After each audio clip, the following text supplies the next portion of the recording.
যে আপনারা নির্বাচনের ডেডলাইন দিতেই আপনাদের এত দ্বিধা, আপনাদের মধ্যে এত সংকোচ কেন?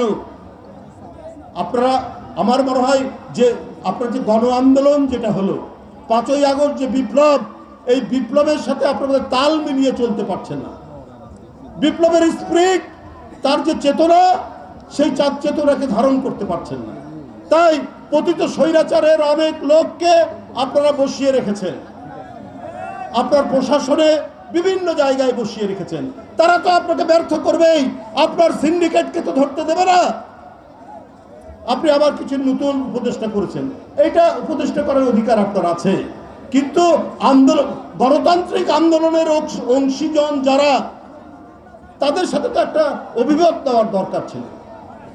যে মেয়েটি শেখ মুজিবের স্ত্রীর ভূমিকায় পালন করেছে, যে মেয়েটি আপনার সেই যে বিতর্কিত শেখ মুজিবের যে ছবি, সেই ছবিতে বায়োপিকে অভিনয় করেছে, তার স্বামীকে আপনারা উপদেষ্টা বানিয়েছেন। সে নাকি ফ্যাসিবাদ বিরোধী আন্দোলনে ভূমিকা রেখেছে।